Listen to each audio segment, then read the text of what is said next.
है।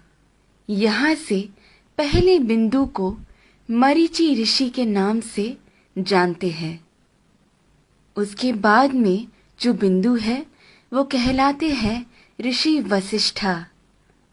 ऋषि वशिष्ठा की बाईं ओर आपको एक छोटा बिंदु नजर आएगा। ये बिंदु ही है अरुंधति। ऋषि वशिष्ठा के बाद आते हैं ऋषि अंगीरसा। फिर आते हैं ऋषि अत्रि। फिर दाईं ओर की तरफ मुड़ते हुए जो बिंदु आता है वो है ऋषि पुलस्त्य। उसके बाद आते हैं ऋषि पुलह और फिर ऋषि क्रतु। ऋषि पुलह और क्रतु के अंतर को 5 गुना मिलाकर नीचे की तरफ आएंगे तो वहां बसे हैं ध्रुव नक्षत्र। सदा उत्तर में रहने की वजह से उसे ध्रुव नक्षत्र कहा जाता है। इंग्लिश में हम इसे नॉर्थ स्टार के नाम से जानते हैं।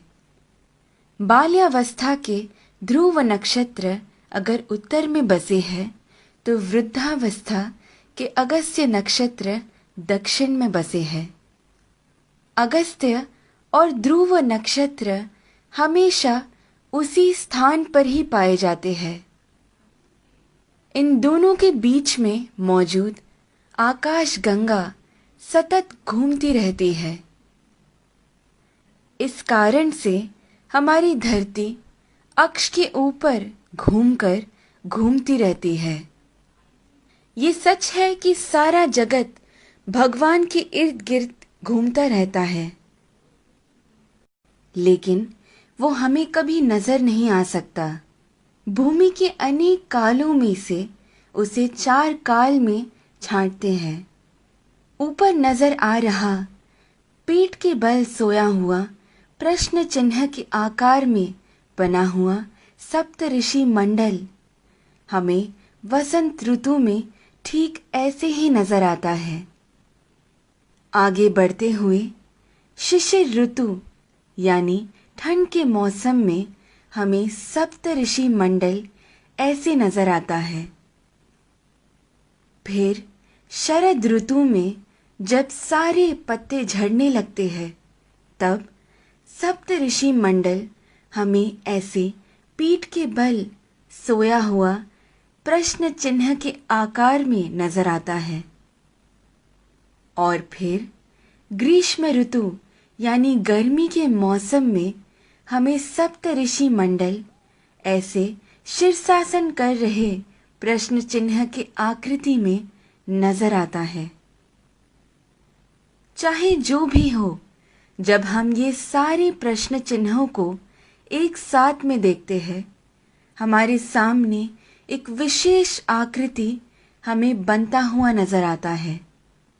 वही कहलाता है हमारा स्वस्तिक। स्वस्थ का मतलब है आरोग्यवान। स्वस्तिक का महत्व मेरे पिता मुझे हमेशा से बताते आए हैं, लेकिन हर क्षण प्रयोग में ला रहे इस स्वस्तिक का जन्म कहाँ से हुआ ये आज मेरे पिता द्वारा जाना, जो आप सभी में मैंने बांटना चाहा। ध्रुव नक्षत्र को देखते हुए हमें ये मालूम होता है कि हम पूरी जिंदगी जिस दिशा की ओर बहते जा रहे हैं वही है उत्तर दिशा। इसीलिए शायद हमारी भूमि पर भी दक्षिण में अधिक जल है और उत्तर की ओर अधिक जमीन है। इस विषय को इतनी सुंदरता से वीडियो के रूप में बनाकर आप सभी को समझाने का श्रेय जाता है मुक्ता जी को। धन्यवाद। तत्परा अहोरात्रा।